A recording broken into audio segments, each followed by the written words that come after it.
Bueno, vamos a orar al Señor, amados hermanos, vamos a orar al Señor para que Dios tome el control de esto, Dios tome el control de nuestra salud.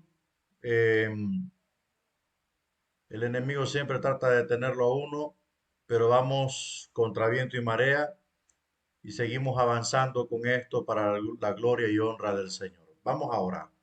Padre, en esta mañana venimos ante tu divina presencia en los méritos gloriosos de Jesucristo, tu Hijo. Señor, en Él nos refugiamos para acercarnos a ti, para implorar gracia y misericordia, dirección, iluminación, entendimiento, fuerza y fortaleza. Ponemos este espacio de tiempo en tus manos, Señor, y te pedimos que nos des la victoria, que tomes el control de nuestra vida, nuestra salud y que pongas tu mano de poder, de sanidad y de autoridad sobre nosotros. Ayúdanos, Dios Todopoderoso, a que cada paso que vayamos dando en este camino de formación y de instrucción sea de bendición para todos. Padre, todo lo ponemos en tus manos. Amén. Bien, recuerde siempre que en su prontuario debe de llevar marcado todo lo que estamos abordando. El próximo 24 de mayo es el examen 2 de Antiguo Testamento. Y ya prácticamente pasado mañana se culmina el tiempo para el proyecto de crecimiento espiritual. Ya esos proyectos tienen que estar llegando. Por favor, no se atrase usted, porque si se atrasa usted, a mí se me hace un trabajal estar viendo todos esos proyectos, porque también estoy leyendo proyectos de segundo año. Así que vaya mandándolos con tiempo y forma para que vayamos saliendo, ¿verdad? Bueno, los primeros profetas de la parte del reino del norte, como normalmente le dicen la norteña Israel, cuya capital era Samaria, entre ellos está Jonás, el profeta que huyó. Vamos a ir entrando, ya ubíquese con su material de PDF. Ahí el alumno que vaya entrando, usted le dice en qué página están ubicados, ¿verdad? Yo aquí no tengo la página, pero usted sí me va a ayudar en eso. Veamos el autor y fecha. Aunque el libro no menciona el nombre del autor, la tradición dice que fue el profeta Jonás. En Jonás 1:1, él ministró cuando Jeroboam II reinó sobre Israel en los años 793 al 753 antes de Cristo. Eso está ubicado en segundo libro de los Reyes, capítulo 14, verso 23 al 25. Esa es la ubicación del reinado de Jeroboam II. Recuerde que Jeroboam primero fue el que recibió las 10 tribus norteñas, ¿verdad? Como parte de la división del reino. Podemos calcular que fue en el 760 antes de Cristo cuando lo escribió. Jonás es conocido como el hombre que huyó. Vamos a ver aquí en la Biblia, Jonás capítulo 1, versículo 1 dice, vino palabra de Jehová a Jonás, hijo de Amitai, diciendo, bueno, entonces allí prácticamente la tradición judía por analogía, hace la adjudicación de la autoría de este libro a Jonás, ¿verdad? Se cree que es en el 760 Cristo que Jonás escribió, o sea, que Jonás es un profeta del siglo séptimo, ¿verdad? Entonces vamos a ir avanzando con esto. Veracidad y fiabilidad histórica. Los incrédulos y los teólogos liberales luchan con muchas dudas. Ellos se preguntan, ¿en realidad fue posible que un hombre viviera en un pez por 3 días y 3 noches? Por supuesto, estas mismas personas no pueden entender cómo caminó Jesús sobre las aguas, sanar al ciego o resucitar de la muerte. No pasaremos mucho tiempo tratando de contestar sus preguntas sobre Jonás. Si no creen que Jesús resucitó de entre los muertos, ¿por qué debemos tratar de convencerlos que Jonás escapó del pez? Bueno, ese es parte de un argumento en donde se está prácticamente opinando acerca de lo que dicen los teólogos liberales y los incrédulos que prácticamente niegan que, bueno, es imposible que un hombre esté dentro de un gran pez desde el punto de vista de ellos. Se olvidan de que para Dios nada hay imposible. Y cuando Dios se levanta a hacer algo, no hay nadie que pueda detener su propósito, ni tampoco su determinación, ¿verdad? Así como Jonás estuvo en el vientre de ese pez, así también estuvo Jesucristo en el corazón de la tierra y resucitó al tercer día, como ya lo había dicho, con su mente y su espíritu intacto, ¿verdad? No resucitó un zombie, sino que resucitó cabal en su mente, consciente de todo. Así es que si no creen en eso, entonces tampoco van a poder entender lo que pasó en el vientre del pez, aunque algunos estudiosos de la Biblia dicen que Dios protegió a Jonás de los ácidos gástricos del pez, y para que eso pudiera suceder, lo más seguro, dicen los que piensan, ¿verdad? Lo más seguro es que fue un tiburón ballena que tragó a Jonás, porque ellos se alimentan de plancton, ¿verdad? Se alimentan de esas pequeñas partículas de plancton que hay en el mar. De eso se alimentan ellos. No son carnívoros, ¿verdad? No fue un tiburón blanco que lo tragó, ni tampoco una ballena azul. Lo más correcto y lo más lógico, si hablamos de deducciones y hablamos de análisis, a Jonás se lo tragó un tiburón ballena porque es extremadamente enorme y no es carnívoro. Entonces, lo que Dios quería era dar una lección al profeta. Eso era lo que Dios quería, darle una lección al profeta, porque las órdenes de Dios no se discuten, sino que se cumplen, ¿verdad?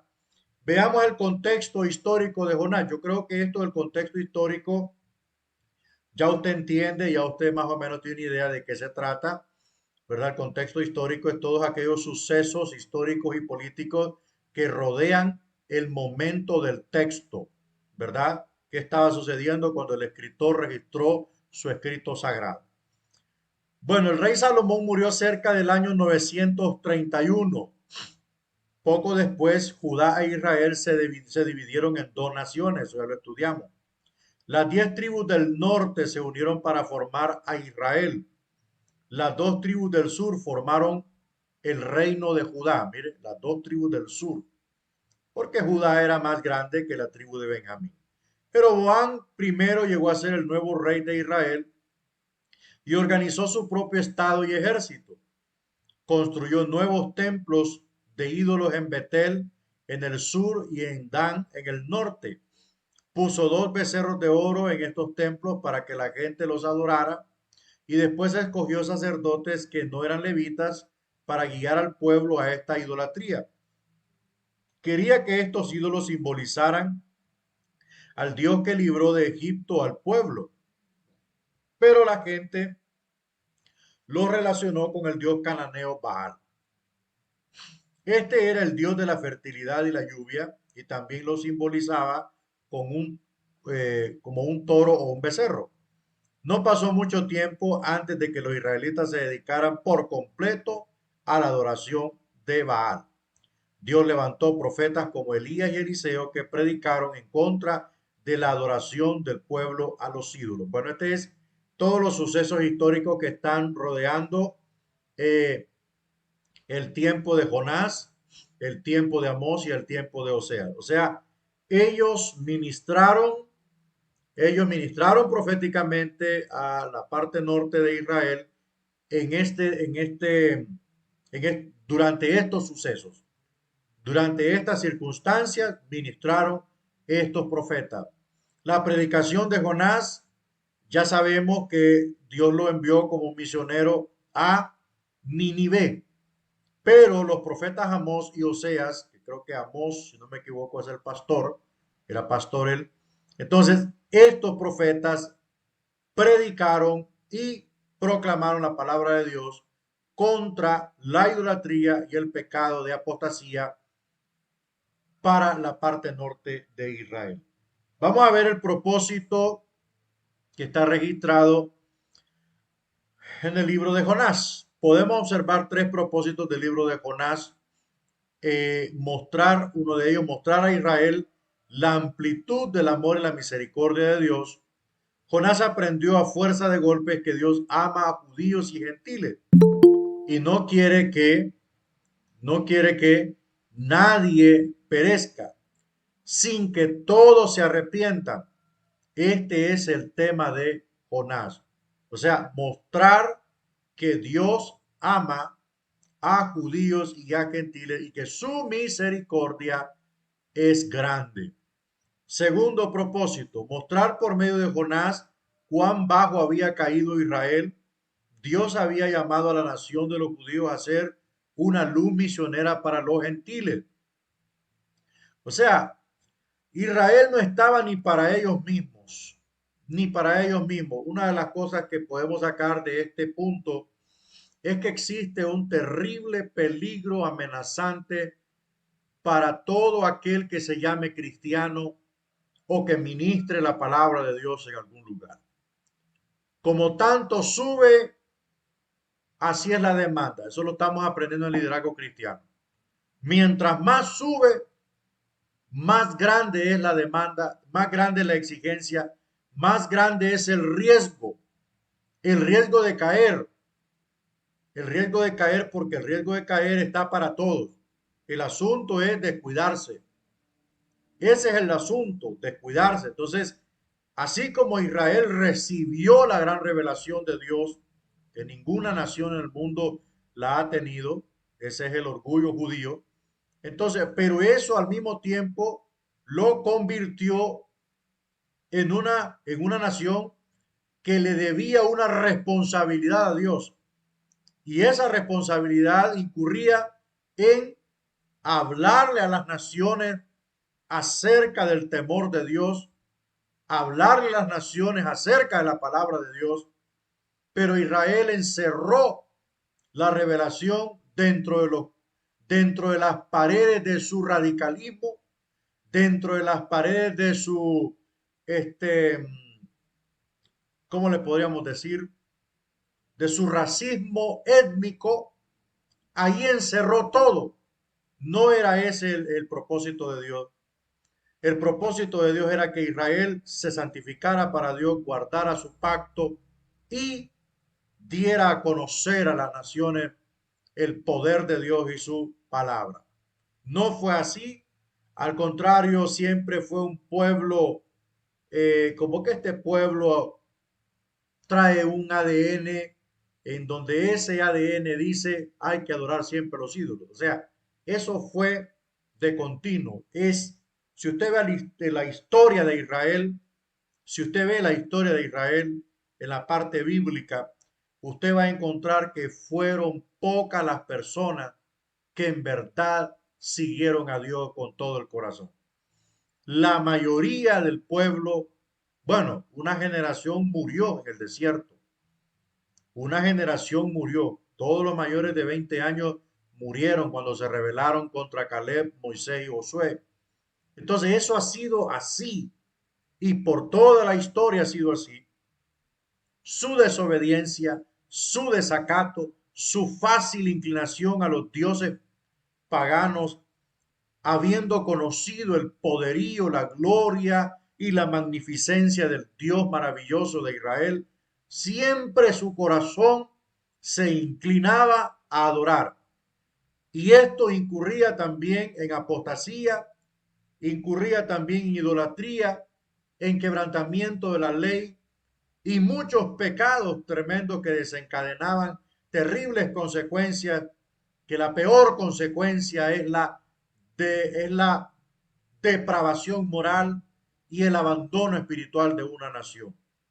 No podía Israel ser un misionero en esas condiciones.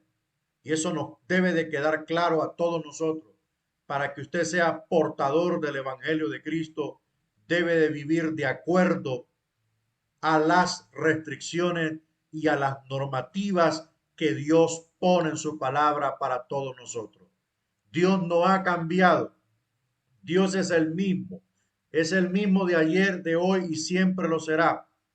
No ha cambiado Dios, no ha cambiado su trato, no ha cambiado sus exigencias. No le pongamos flores al pecado, no le pongamos flores a la fornicación, no le pongamos flores a la sinvergüenzada de muchos ministros que dicen que predican la palabra y son grandes mercaderes de la fe. No le pongamos flores. Lo que es blanco en la Biblia y lo que es negro es negro. Y Dios no ha cambiado su trato. La misma exigencia que dio a Israel es la misma exigencia que nos da a nosotros, ¿verdad? Tenemos que guardarnos para Dios, para ser dignos portadores de su gloria y de su mensaje. Y como dice la palabra en los salmos, cuán hermosos son los pies de los que anuncian la paz. Tercer propósito, recordar a Israel que Dios ama a la gente y no quiere juzgarlos. Ninive se arrepintió cuando Dios envió solo un profeta, pero Israel rehusó arrepentirse aunque Dios les mandó numerosos profetas, porque la cosa, el asunto es, el asunto es que Israel ha sido duro, ha sido duro. Yo no entiendo por qué ha sido duro si Abraham fue un hombre creyente. Abraham entendió una palabra.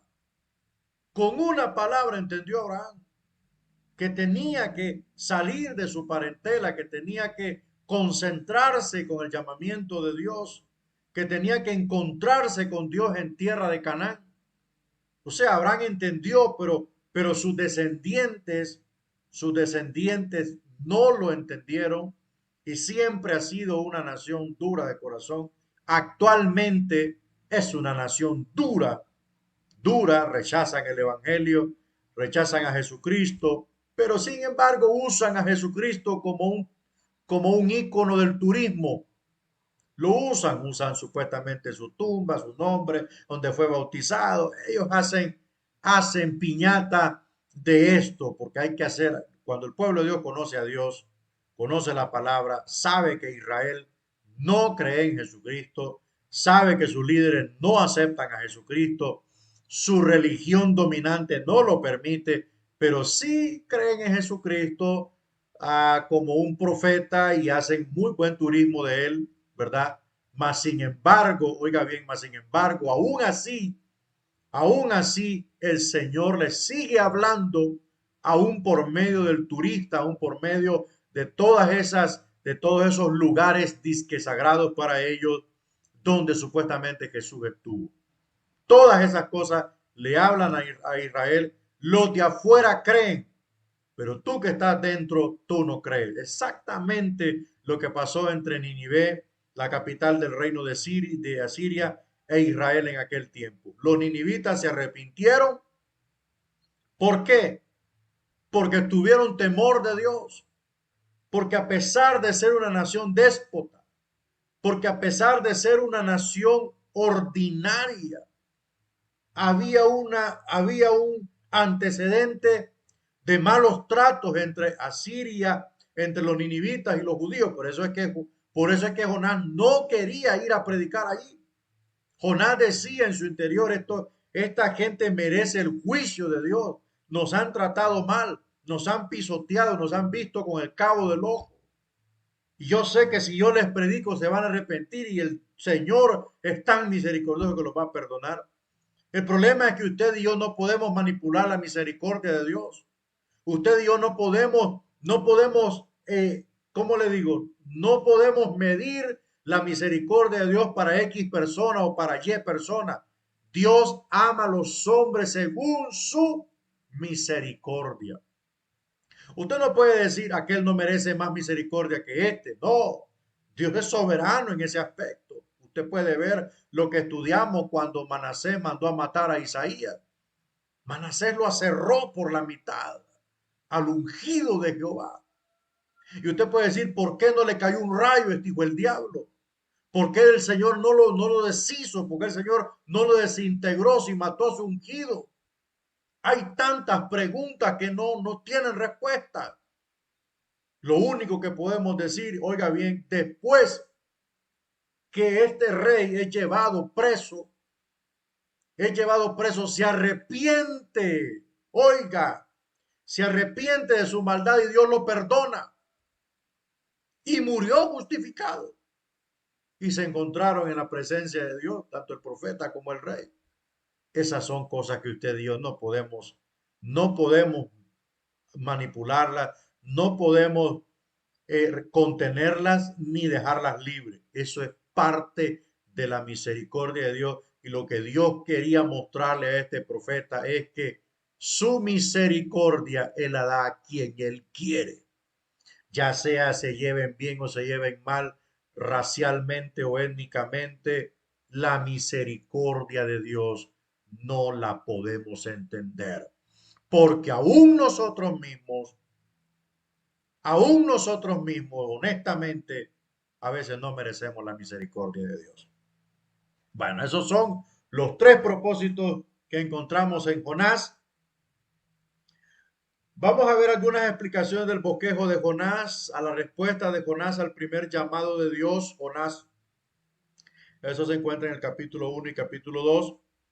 Jonás y Oseas fueron los únicos de los 16 profetas que nacieron y se criaron en Israel. Mire, estaba estudiando yo un documento que en la historia bíblica de Israel, estamos hablando desde el inicio desde el fin del gobierno teocrático, que finaliza con el último juez, que fue Samuel.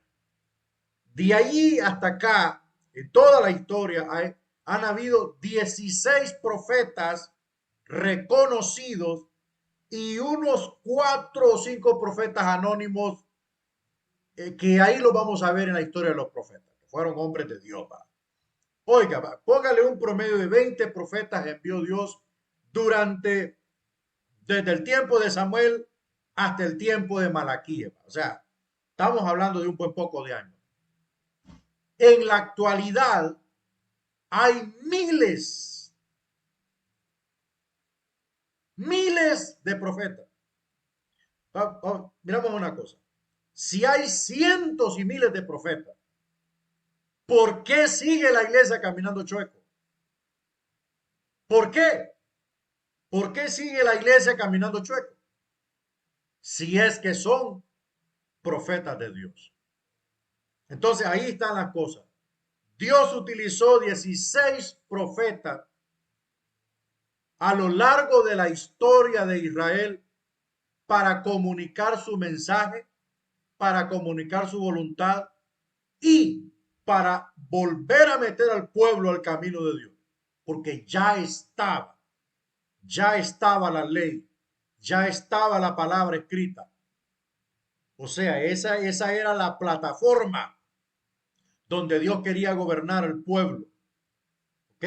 Y el profeta lo que hacía era venir a exhortar, venir a hablar de parte de Dios para que el pueblo volviera al pacto. Para eso estaban los sacerdotes, para que enseñaran la ley a la nación. Entonces, volvamos. Jonás y Oseas fueron los únicos de los 16 profetas que nacieron y se criaron en Israel. Nacieron y se criaron en Israel. Jonás era de Gat Efer, un pequeño pueblo a 3 millas al noreste de Nazaret de Galilea. Eso está en Segundo de Reyes 14:25. Así que los fariseos estaban equivocados cuando dijeron que ningún profeta había salido de Galilea. Eso está en Juan 7:52. Jonás fue de Galilea y fue un profeta. Vamos a ir a Juan 7:52. Me llama la atención esto. A ver qué estaban hablando estos. Juan 7. Usted tiene que tener su Biblia ahí, hermano. Si no, pues compre una. 7:52. Ah,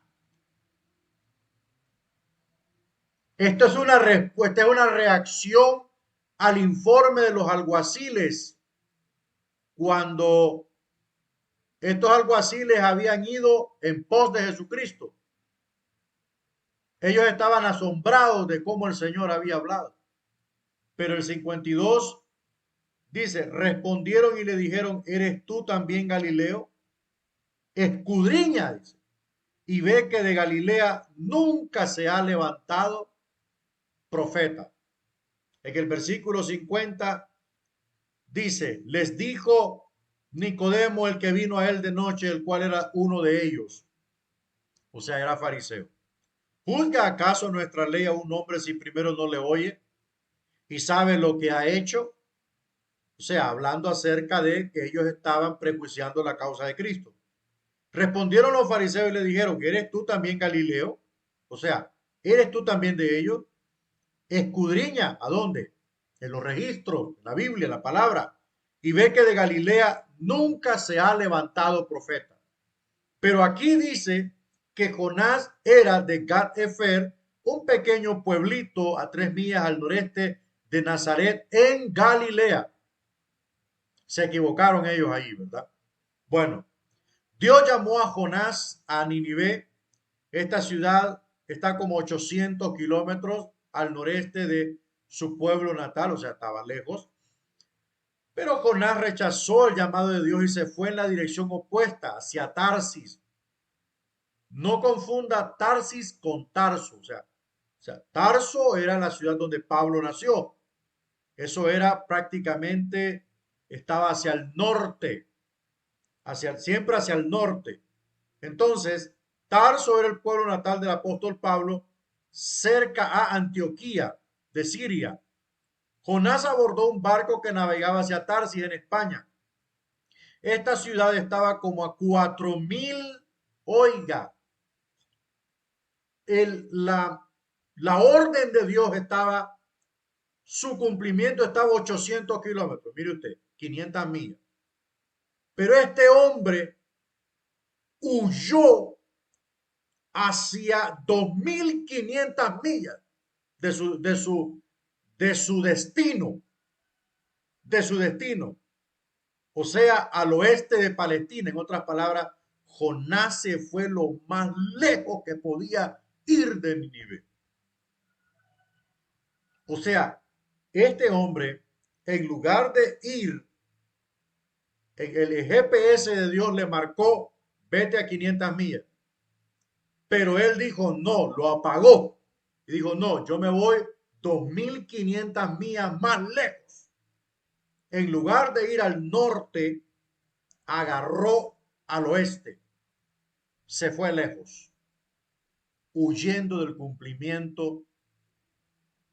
Este hombre, como ya dije, no era que desobedecía a Dios, sino que había un celo patriótico en su corazón que lo estaba matando.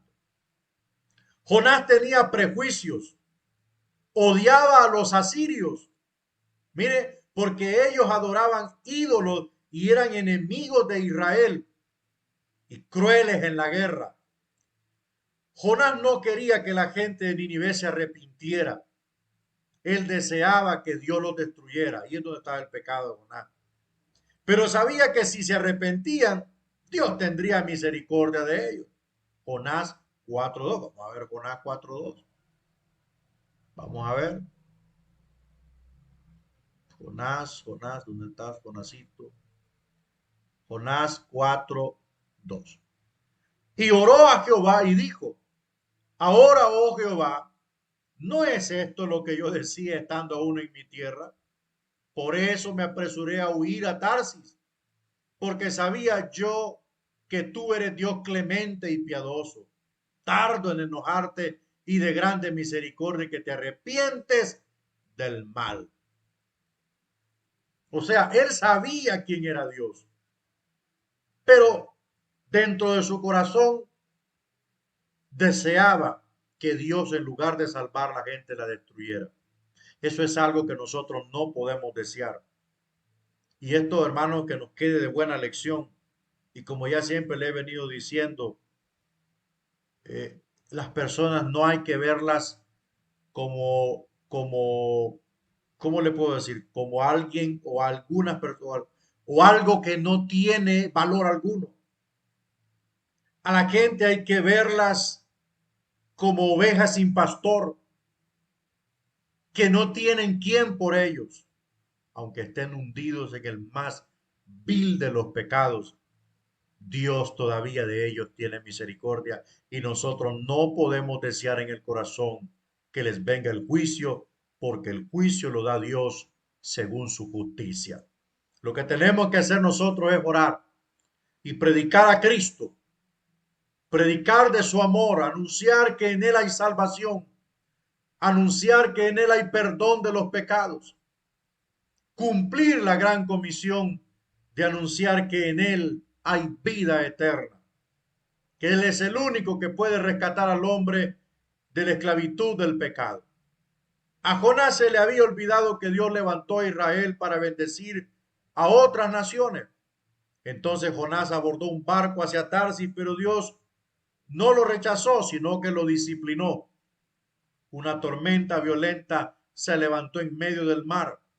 Los hombres en el barco echaron suertes para ver quién había provocado el enojo de Dios. O sea, había algo detrás de ellos o había algo en ellos que los estaba guiando como una providencia divina que los estaba guiando para acorralar a Jonás.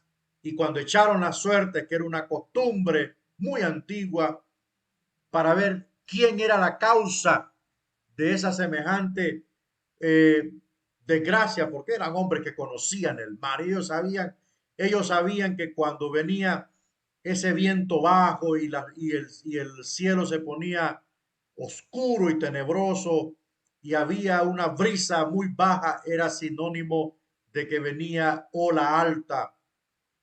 Pero la tormenta, el viento y todo ello se levantó de la nada. Entonces dijeron, aquí hay algo misterioso que nos está azotando por causa de alguien, y la suerte le cayó a Jonás. Entonces Jonás admitió su culpabilidad y aquellos hombres lo echaron al mar. Todos esperaban que se ahogara. Por eso ellos oraron y dijeron, Señor, perdónanos, que la sangre de este hombre no caiga sobre nosotros, pero vamos a tener que echarlo al mar porque así lo ha pedido, y lo echaron al mar. Entonces Dios calmó el mar y salvó la vida de aquellos marineros pecadores. Vamos a ver Jonás 1:15. Veamos Jonás 1:15. Esta historia es muy bonita, hermano. Y le digo una cosa, esta historia nos dice la verdad con una tacita de café, un capuchino a la par, hermano. Es la mera verdad. Y tomaron a Jonás y lo echaron al mar, y el mar se aquietó de su furor. Entonces, esto no era natural. Esto no era porque venía un mal tiempo. Esto era la ira de Dios. Si Jonás hubiese ido caminando, hubiera desatado un terremoto. Si Jonás hubiese ido volando, hermano, yo le aseguro que de ahí lo hubiera derribado. Mire, cuando usted le dice a Dios, no lo voy a hacer, usted está pecando. ¿Sabe por qué? Porque lo único que le queda al hombre es servir a Dios. Eso es lo único que le queda al hombre. Y no hay cosa más grande que servirlo, amado hermano. No hay cosa más grande que servirlo. Es lo más lindo servirlo. Sé que servirlo va a implicar un alto precio.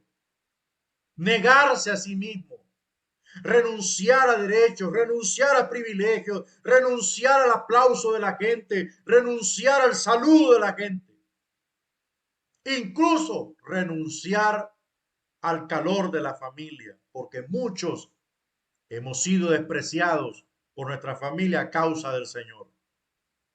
Pero le digo una cosa, la recompensa de Dios es tan grande, es más grande que el afecto familiar de quien se sea. La recompensa de Dios es aquí y es en la eternidad, donde usted va a disfrutar de ella y donde Dios le va a decir, esto te lo ganaste cuando tomaste la decisión de servirme, aún sabiendo que tu familia te odiaba y aún sabiendo que ibas a ir por camino de pobreza, pero tú siempre me serviste. Jonás no lo entendía así. Entonces, él había olvidado, mire usted, él había olvidado que Dios levantó a la nación de Israel para que fuese luz a los gentiles. No se le olvide que usted ha sido sacado de la inmundicia del pecado y del mundo con un propósito: ser un servidor de Dios.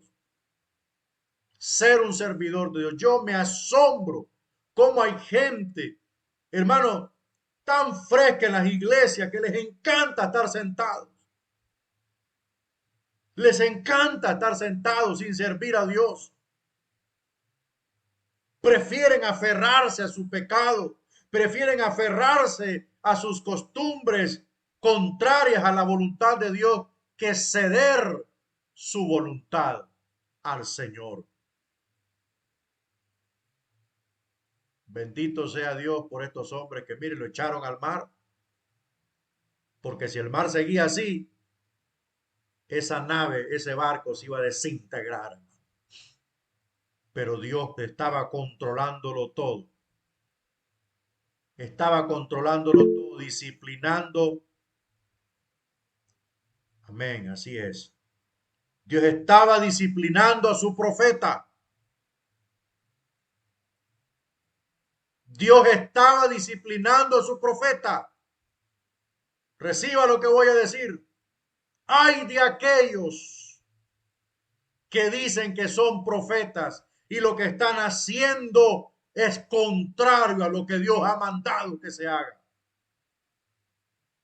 Hay de aquellos que usan, Dios me dijo, Dios me mostró, para sacar dinero a las personas. Acá en Olancho los pactos valen $1000 por una oración, por una respuesta de Dios. Ya no cobran 500, ahora cobran 1000 estos carajetes que tarde o temprano verán la respuesta intacta de Dios. Verán la respuesta intacta de Dios. Pedro dijo que la profecía había venido por medio de los santos hombres de Dios que hablaron en el nombre del Espíritu Santo. Primero Dios probó la santidad del profeta. Primero Dios lo convirtió en un ser, en un personaje íntegro. No un mundano carnudo que le salen 4 palabras de la lengua y ya dicen que son profetas, que piden en nombre de Dios, estos pícaros. Si Dios metió a Jonás en un pescado inmenso, ¿qué no va a hacer con estas lacras que dicen que andan profetizando y andan ungiendo carreteras y andan reprendiendo al viento, el mar y los aires, ineptos que han abandonado el verdadero llamamiento de Dios de predicarle a las almas y de enseñarles el camino de la verdad para que se salven y huyan de la ira venidera, y se han ido en pos de beneficios materiales y lucro y se jactan en las redes sociales de que son profetas de Dios. Ay, perdone. Pero yo saco esta lección. Si Dios te dice, ve y hazlo, no lo discuta, no huya, hágalo, porque las consecuencias de no hacerlo serán graves. Si Dios le dice, ve y dile una palabra a fulana de tal porque yo he descubierto su pecado, no le ande con medias tintas, vaya y entregue el mensaje, porque si no, a usted lo va a llamar a juicio el Señor. ¿Y quién podrá sostenerse en pie cuando Él se levanta para juicio? No lo piense dos veces, mi amado hermano. Tomemos el ejemplo de Jonás. Tomemos el ejemplo de Jonás. Su sentimiento patriótico lo llevó a desobedecer una orden directa, nada más y nada menos que de Dios. Que le dé gracias a Dios que se lo tragó un pez que no era carnívoro. No lo machacó, hermano. No lo masticó. No le sintió sabor a comida. Simplemente se lo tragó porque la orden era trágalo. Trágalo porque después me lo vas a ir a dejar a las playas de Ninive. Porque cuando Dios da una orden, la tierra tiembla, hermano. Y la pregunta aquí es la siguiente. ¿Qué va a hacer el Señor con todos estos y con todas estas que se han levantado a profetizar y a profetizar y a profetizar? Y se ve el culto entero en profecía y se va la semana entera en profecía y la palabra, la Biblia está llena de telarañas y está llena de polvo. Porque su fe es la profecía y la gente, los necios, los indoctos y los incrédulos van detrás de la profecía. ¿Saben por qué? Porque la profecía no confronta, pero la palabra sí confronta. Entonces le sale más fácil aceptar el mensaje del profeta y ahí se quedan bien, cosa que Dios no ha mandado hacer. De todos estos, ninguno señala el pecado. Es lo triste. Hay que ver a Dios qué va a hacer con ellos y hay que ver en ellos cómo le van a responder a Dios. Mientras tanto, Dios envió un gran pez que se tragó a Jonás. De esa manera fue rescatado de la muerte. Jonás 1:17. Vamos al verso 17. Pero Jehová tenía preparado un gran pez que tragase a Jonás, y estuvo Jonás en el vientre del pez 3 días y 3 noches. En esos 3 días y 3 noches, 72 horas, fueron suficientes para hacer entrar en razón a un hombre que se había refugiado en el radicalismo, en el racismo étnico. Este hombre se había refugiado ahí. Él decía, yo soy 100% judío y yo no quiero que esos paganos reciban la misericordia de Dios. Y yo sé que si yo les predico, esos hombres se van a arrepentir y Dios los va a perdonar. Entonces Dios utilizó 72 horas dentro del estómago de un pez para que este hombre reaccionara. A veces Dios tiene que permitir algunas cosas para triturarnos y para hacernos entender que su voluntad es primero. Sus propósitos son, sus propósitos son eternos para con nosotros y su voluntad es primero en nosotros. Pero Jonás estaba pasando el tiempo más aterrador de su vida. El estómago del pez era tan oscuro como un sepulcro. Olía horrible y sabía peor. El ácido que había en todo el derredor de Jonás le quemaba la piel y los ojos. Las algas le envolvían la cara como un velo viscoso. No había lugar donde sentarse. Era imposible pararse. O sea, 72 horas en posición fetal, no sé, pero ese hombre lo ve horrible. Probablemente solo rodó dando vueltas junto con peces muertos y plantas por 3 días y 3 noches. Hasta Ninive parecía mejor que este hotel submarino. El profeta desobediente se arrepintió desde la profundidad del oscuro mar. Oró por la ayuda de Dios y tome un minuto para leer la oración de Jonás. Qué tremendo esto. Qué tremendo esto. Entonces oró Jonás, capítulo 2. Capítulo 2. Bueno, ahí va a aparecer en la diapositiva, lo vamos a pasar y lo vamos a leer en la Biblia. Entonces oró Jonás a Jehová, su Dios, desde el vientre, oiga, desde el vientre del pez. O sea, pudiendo haber hecho las cosas al pie de la letra, él buscó lo peor. Y dijo, invoqué en mi angustia a Jehová Y él me oyó. Desde el seno del Seol clamé y mi voz oíste. Me echaste a lo profundo en medio de los mares y me rodeó la corriente. Todas sus ondas y tus olas pasaron sobre mí. Entonces dije, desechado soy de delante de tus ojos, mas aún veré tu santo templo. Las aguas me rodearon hasta el alma, rodeóme el abismo, el alga se enredó a mi cabeza.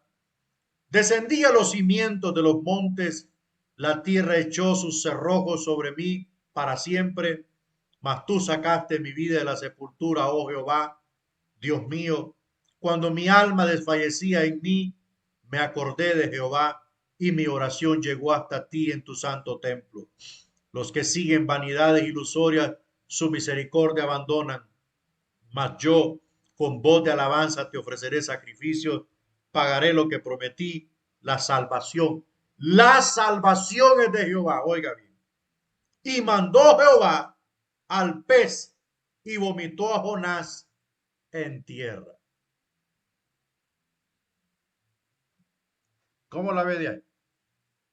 Si Jonás no reconocía, si Jonás no oraba, ahí hubiera estado en esa cueva, en ese estómago.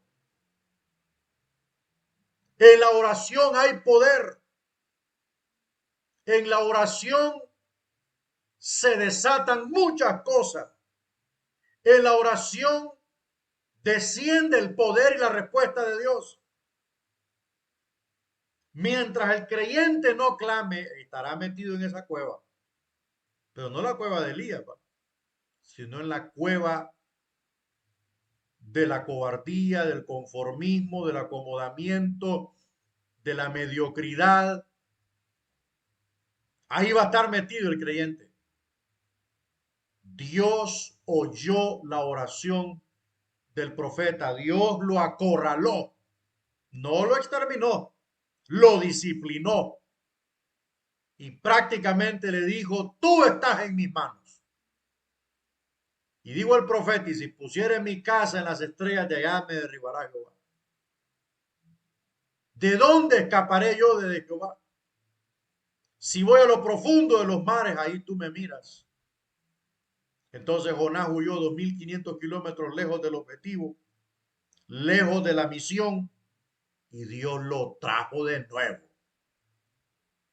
Lo más simple y lo más sencillo es, Señor, heme aquí, aquí estoy. ¿Qué es lo que quieres que haga? No, ve y dile a fulano de tal que su pecado está descubierto delante de mí, él lo tiene callado. Nadie lo sabe, pero yo sí lo veo. Háblale antes que lo corte. No, Señor, pero es que es el diácono de la iglesia, Señor. Es la líder de damas, Señor. Sí, pero la líder de damas está teniendo un amorío con otro.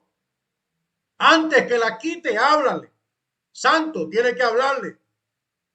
Tiene que hablarle. Al que le caiga el guante, tiene que hablarle. Porque si no, Dios lo va a llamar a juicio. Y le va a ir doble peor. Lo más sencillo es entréguelo. Entréguelo.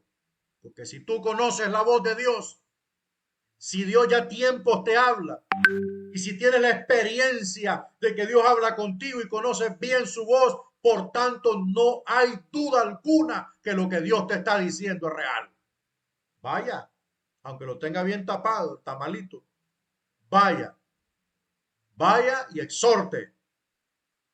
Y si no obedece a esa exhortación, entonces ya usted está limpio. Lávese las manos, mire, o sacuda los pies y déjelo, que Dios lo va a llamar a juicio y su vergüenza será pública y peor. Veamos la respuesta de Jonás al segundo llamado de Dios. Eso está en el capítulo 3 al capítulo 4. El llamado de Jonás.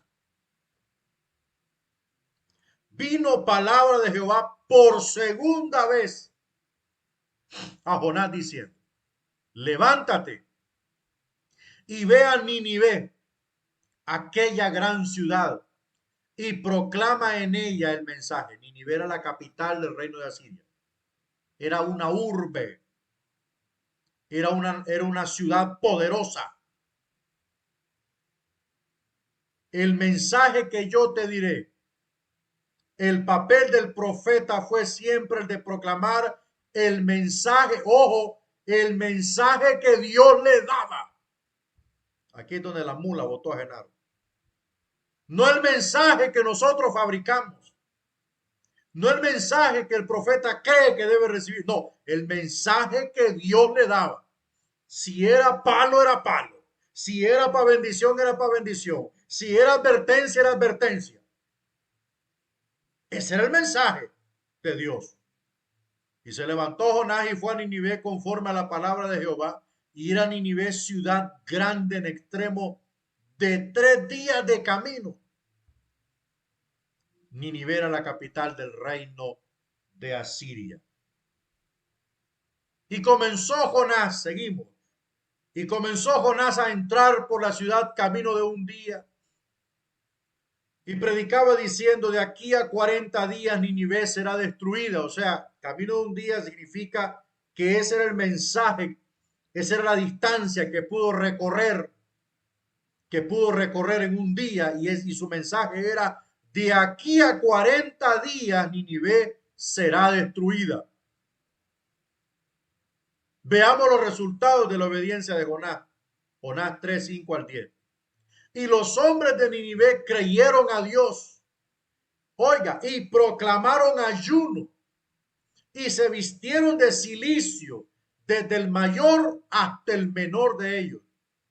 Y vio Dios lo que hicieron, que se convirtieron de su mal camino y se arrepintió del mal que había dicho que les haría y no lo hizo. O sea, el mensaje tuvo una respuesta. Los asirios no eran tontos. A pesar que era el imperio dominante en ese momento, ellos sabían, ellos sabían que cuando un profeta hebreo se levantaba, traía palabra de Dios. Traía palabra de Dios y esa voz había que escucharla. E inmediatamente proclamaron ayuno. Proclamaron ayuno. Mira lo que dice el versículo 5, Jonás 3:5. Y los hombres de Ninive creyeron a Dios y proclamaron ayuno. Usted debe predicar, hermano, le crean o no le crean, usted tiene que predicar. Alguien va a creer. Alguien va a creer. La palabra nunca retorna vacía. El verso 6, y llegó la noticia hasta el rey de Ninive, y se levantó de su silla, se despojó de su vestido real, y se cubrió de cilicio, y se sentó sobre ceniza. Cuando dice que se cubrió de cilicio, se puso ropa oscura, negra, hecha de piel de cabras negras.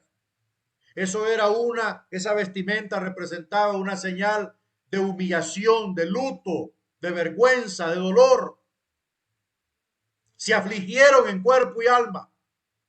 Se sentó sobre ceniza. Era una señal de bajeza. Se humillaban hasta el extremo.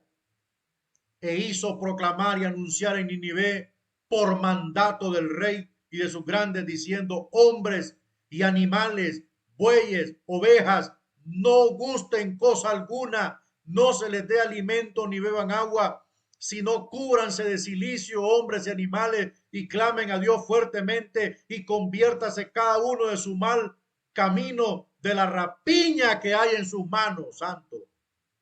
¿Quién sabe si se volverá y se arrepentirá Dios y se apartará del ardor de su ira y no pereceremos?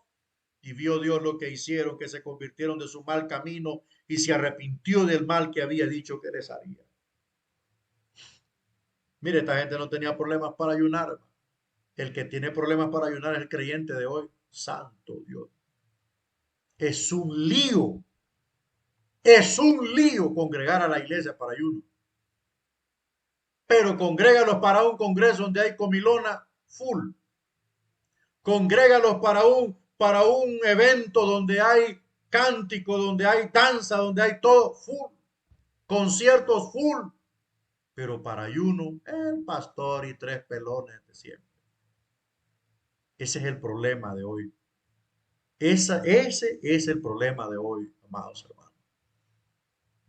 ¿Qué poder tiene el ayuno, la oración en la vida de los creyentes? Es ilimitado, es ilimitado, hermano. Pero en esta revelación casi nadie le gusta entrar. Casi nadie le gusta entrar. No sé cómo piensan entrar al cielo. No sé cómo piensan entrar al cielo con tanta carne dominando sus voluntades. La lección para Jonás, capítulo 4. Jonás se enojó cuando Dios perdonó a Nínive. O sea, siempre en el corazón de Jonás había algo. Verso 1. Pero Jonás se apesadumbró. O sea, ¿cómo decirlo? Como decimos en Honduras, se malió. Se enojó. Él predicó. Él predicó, pero en su interior no quería que se salvara. Él predicó, le obedeció a Dios, pues. Pero su corazón no estaba de acuerdo con el mensaje que estaba predicando. Él quería la destrucción de Nínive. Le cumplió a Dios en el asunto de que obedeció el mandato. Vaya y predique, papito. Él predicó, pero en su corazón estaba deseando la destrucción de los ninivitas. Lo que menos deseaba era la misericordia para Nínive. Él quería que Dios juzgara a los asirios por sus pecados. Lea Jonás 4:2 al 3. Y Jehová le dijo, ¿haces tú bien enojarte tanto? El Señor fue paciente con Jonás tal como lo fue con Nínive. Dios mío, bendito. A veces, hermanos, probamos a Dios nosotros. Lo probamos. Y oró a Jehová y dijo, ahora, oh Jehová, verso 2, ¿no es esto lo que yo decía estando aún en mi tierra? Por eso me apresuré a huir a Tarsis, porque sabía yo que tú eres Dios clemente y piadoso, tardo en enojarte, y de grande misericordia y que te arrepientes del mal. Ahora, pues, oh Jehová, te ruego que me quites la vida. Oiga usted, hermano, este hombre era insensato. Ahora te pido que me quites la vida porque mejor me es la muerte que la vida. Y Jehová le dijo, ¿haces tú bien en enojarte tanto? Y salió Jonás de la ciudad y acampó hacia el oriente de la ciudad y se hizo allí una enramada y se sentó debajo de ella a la sombra hasta ver qué acontecería en la ciudad. O sea, todavía estaba esperando el fuego del cielo. Ay, Dios mío. Y preparó Dios una calabacera, la cual creció sobre Jonás para que hiciese sombra sobre su cabeza. O sea, lo cuidó, porque según dicen era calvo, según dicen, va. Y le librase de su malestar. Y Jonás se alegró grandemente por la calabacera, de que qué lindo me cuida papá, dijo.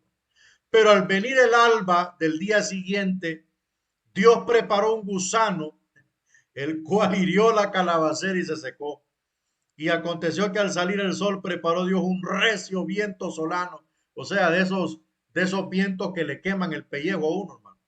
Y el sol hirió a Jonás en la cabeza y se desmayaba y deseaba la muerte, diciendo, mejor sería para mí la muerte que la vida. Entonces dijo Dios a Jonás, ¿tanto te enojas por la calabacera?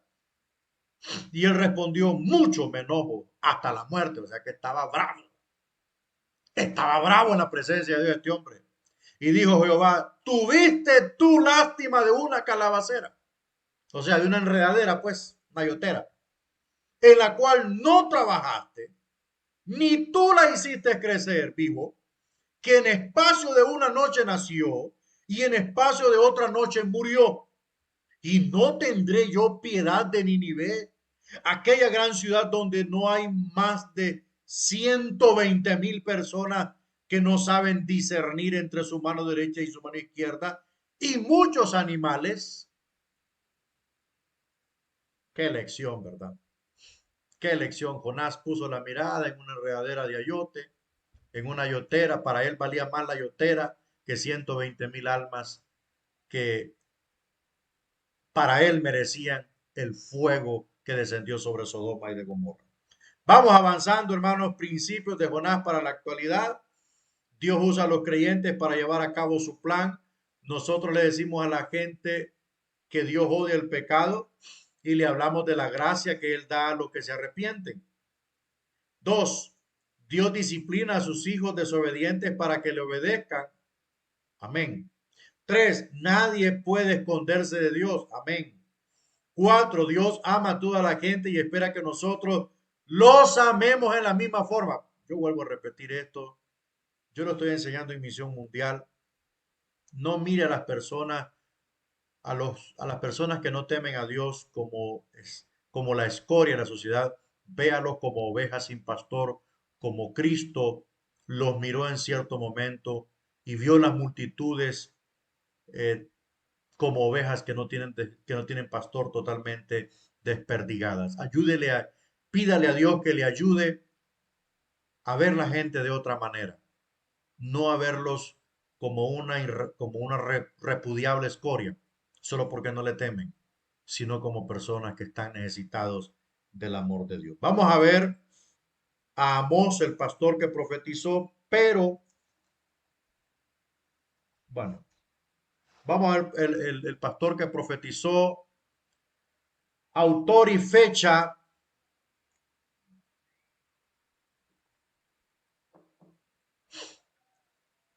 Ya dejamos a Jonás, nos vamos con Amós. Amós, el autor, nos dice, nos dice cuatro verdades sobre sí mismo. Amós no fue un sacerdote como Jeremías o Ezequiel. Mire, Jeremías y Ezequiel fueron sacerdotes. Fue un pastor y también cuidaba árboles de higos. Vamos a ver Amós, vemos Amós, aquí está, Amós capítulo 7, verso 14 y 15. Entonces respondió Amós y dijo a Amasías, no soy profeta, ni soy hijo de profeta, sino que soy boyero y recojo higos silvestres. Esa fue la respuesta de Amós. Aquí la Biblia no usa la palabra hebrea acostumbrada para pastor. Tal vez Amós fue un hombre de negocios, dueño de rebaños. Su casa estaba en Tecoa, un pueblo pequeño de Judá, que estaba a 9.6 kilómetros al sur de Belén y a 18.7 kilómetros de Jerusalén. Pero Dios lo envió al norte para profetizar en Israel. Amós no fue un exégeta, es decir, que no recibió sus mensajes por el estudio de las escrituras de otros. No fue un erudito, ni tampoco asistió a una escuela para profetas. Ni siquiera su padre fue profeta. Pero su conocimiento de los tiempos y la historia bíblica muestra que tenía algo de preparación. Eso es Amós 1. Vamos a ver Amós 1, perdón, 1, verso 2 y 3. Dijo Jehová, rugirá desde Sión y dará su voz desde Jerusalén, y los campos de los pastores se englutarán y se secará la cumbre del Carmelo.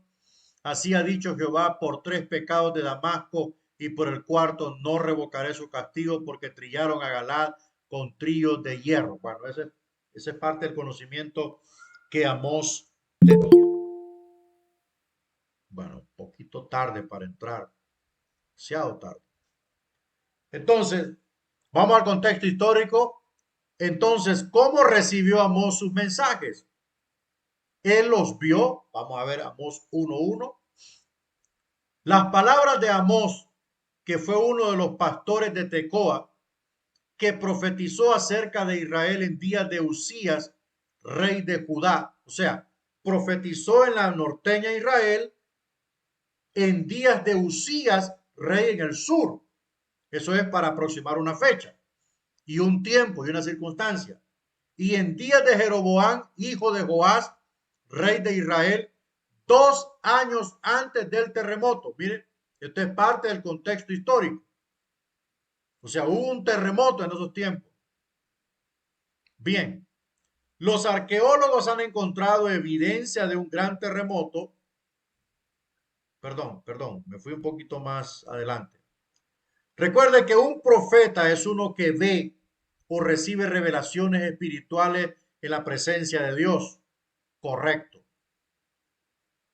correcto. Amós recibió sus mensajes durante el tiempo de dos reyes, Usías en el sur y Jeroboam segundo, que era rey de Israel en el norte. Amós probablemente ministró cerca de los años 760 al 755 a.C. Amós profetizó en Israel 2 años antes de un terremoto. Los arqueólogos han encontrado evidencia de un gran terremoto en esta época, en Samaria y sus alrededores. Tal vez Amós vio el terremoto como una señal de Dios para confirmar sus profecías. Unos 200 años después, Zacarías mencionó el mismo terremoto en Zacarías 14:5. Amós profetizó cuando la nación de Israel era rica y poderosa bajo el reinado de Jeroboam II. Esto es parte de los elementos históricos, políticos, geológicos, arqueológicos, como lo quiera llamar usted, que rodeaban el escritor sagrado en ese momento. Vamos rápido al tema. El tema principal se encuentra en Amós 5:24, pero corra el juicio como las aguas y la justicia como impetuoso arroyo. Amós predicó en contra de la hipocresía, clamó por justicia para los pobres y por la vida justificada. Bueno, proliferaba la hipocresía. No hay cosa más horrible que un creyente falso, hermano. No hay cosa más horrible que un discípulo falso, una oveja falsa, un creyente falso. No hay cosa más horrible y peligrosa que un creyente falso. Asolapado se mete Satanás a través de los creyentes falsos. Veamos las explicaciones del bosquejo de Amós. Amós explicó sus mensajes con palabras de granjero, de pastor de ovejas, pero es que él era boyero. Habló de un carro lleno de gavillas en Amós 2:13 y de un pastor de ovejas rescatando a un cordero de la boca de un león, Amós 3:12. También de un cedazo cerniendo granos, Amós 9:9. Pero él tenía algo de preparación y tenía conocimiento de sus tiempos. Esto lo demuestra su mordaz sarcasmo y su entendimiento de la historia del mundo. Bueno, entonces prácticamente el tema principal en el libro de Amós es la demanda de Dios para que haya justicia y que si no, su juicio sería como un río desbordado incontenible. Vamos, 8 juicios sobre las naciones gentiles. Amós comenzó condenando las naciones que estaban lejos. Describió los pecados terribles de 6 naciones que estaban alrededor de Israel. Por ejemplo, mataban a mujeres embarazadas. Amós 1:13. El profeta le dijo a Israel que Dios destruiría esas naciones por causa de sus pecados. Sin duda todos los judíos dirían aleluya y amén. Después Amós comenzó a predicar en contra de los pecados cometidos más cerca a la casa. En Judá, la vecina de Israel, profetizó que Dios juzgaría a Judá por sus pecados. Luego la profecía de Amós terminó con una sorpresa. No terminó con noticias de victoria para Israel, sino que en lugar de eso dijo que Israel era más perversa que las otras naciones. Dios iba a destruirla también. Bueno, sí, por supuesto, este mensaje no le iba a gustar a nadie, no le iba a gustar absolutamente a nadie. Cuando se pone el dedo en la llaga, todo el mundo brinca. Pero cuando se le habla de flores, de perfumes, de prosperidad, de visas, de cuentas, de carro, de casa, todo el mundo, gloria a Dios, aleluya. Pero cuando Dios pone el dedo en la llaga y empieza a desvestir y a sacar lo putrefacto que está en los corazones de los creyentes que hipócritamente sirven al altar, ahí es donde empieza a brincar el mulo o la mula y nadie quiere someterse al señorío de Dios. Los verdaderos profetas nunca serán vistos con buenos ojos porque son portadores de mensajes que la gente no quiere oír. Como dijo acá, nunca me profetiza algo bueno. Siempre me profetiza cosas malas. Cosas malas le llamaba a la verdad que salía de la boca de Micaías. Así es la historia de hoy. Tres principios del juicio sobre Israel. Primero, el privilegio demanda responsabilidad. Amós 3. El privilegio demanda responsabilidad. Entre más alto sube, más responsable es. Entre más cargos tiene, más responsable es. Entre más le entrega Dios a usted, más responsable es usted. O sea, Dios no tiene niños consentidos. Dios no tiene compadres. Dios no tiene paisanos. Dios no tiene a nadie consentido, solo porque le ha entregado más. Lo que tiene Dios o lo que quiere Dios es gente responsable. Gente que responda. Gente que le cumpla. Que le obedezca. El segundo, el propósito de la disciplina de Dios es para guiarnos al arrepentimiento. Es lo que menos debe esperar el creyente o debe de buscar. Lo que más debe de buscar es obedecerle a Dios y no desobedecerle. Porque en la desobediencia se desatan muchas consecuencias. Y estas cosas Dios las usa para volvernos a introducir al camino. Como dice el dicho, el entendido a señas y el burro a leña. Espero que no seamos burros que ocupemos leña, sino entendidos que con una señal basta. Tercero, Dios está con los que buscan lo bueno. Amén. Y en contra de los que buscan lo malo. La gente iba a Betel, a Gilgal y a Berseba para adorar a los ídolos en tiempos allí. Eso era abominable a los ojos de Dios. 5 visiones de juicio sobre Israel. Amós capítulo 7 hasta el capítulo 9. La plomada del albañil, de un albañil. Lee Amós 7, 7, 9. Una plomada de albañil es una cuerda con un peso en un extremo. Los carpinteros y los albañiles amarran un extremo de la cuerda arriba de una pared y dejan colgar el peso hacia abajo. Entonces ellos pueden ver si la pared está recta, derecha o torcida. Dios comparó a Israel a una pared torcida.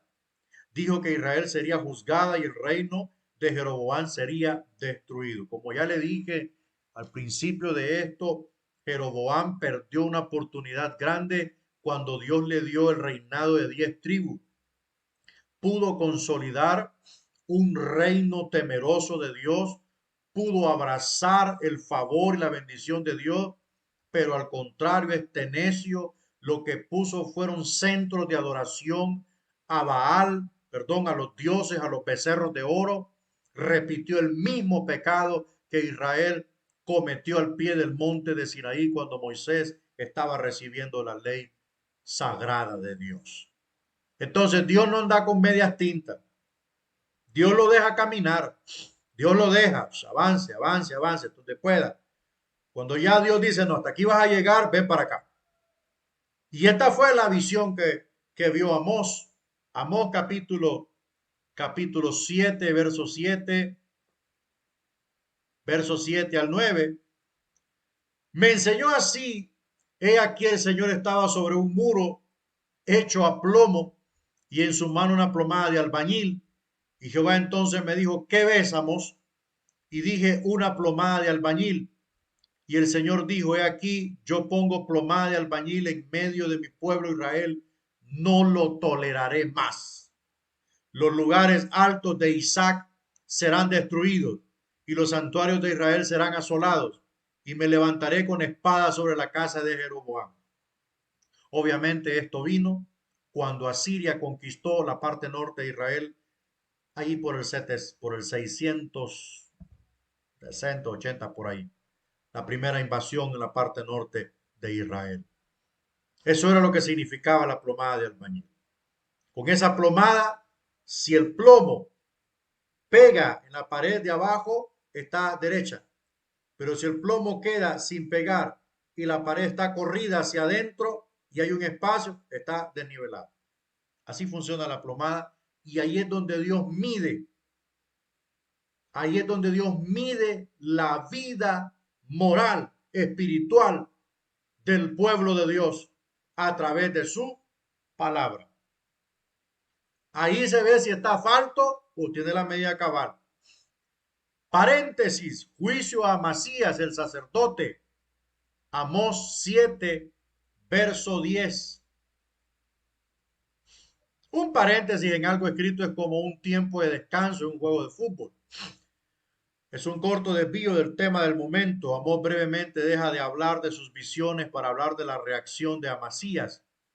Vamos a ver versículo 10 al 17. Entonces el sacerdote Amasías de Betel envió a decir a Jeroboam, rey de Israel, Amós se ha levantado contra ti en medio de la casa de Israel.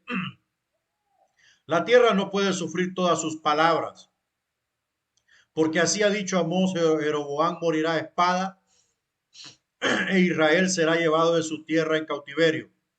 Y Amasías dijo a Amós, vidente, vete, huye a tierra de Judá y come allá tu pan y profetiza allá. Y no profetices más en Betel, porque es santuario del rey y capital del reino. Entonces respondió Amós y dijo a Amasías, no soy profeta ni soy hijo de profeta, sino que soy boyero y recojo higos silvestres. Y Jehová me tomó detrás del ganado y me dijo, ve y profetiza a mi pueblo Israel. Ahora pues, oye palabra de Jehová. Tú dices, no profetices contra Israel ni hables contra la casa de Isaac. Por tanto, así ha dicho Jehová, tu mujer será ramera en medio de la ciudad y tus hijos y tus hijas caerán a espada y tu tierra será repartida por suerte y tú morirás en tierra inmunda e Israel será llevado cautivo lejos de su tierra. Casi nada, ¿verdad? O sea, prácticamente por lo que veo, Amós era un profeta a medio tiempo, a medio tiempo. A eso lo vamos a ver en el segundo semestre, en el curso de profetas de Israel. Bueno, vamos. Conclusión futura, restauración de Israel. Eso está en los capítulo 9, versos 11 al 15. Amós profetizó sobre el juicio venidero por medio de Dios, pero el profeta también habló de una promesa que seguiría el juicio. ¿A cuál día se refiere Amós? ¿Y en qué sentido poseerá Israel a Edom y a todas las otras naciones?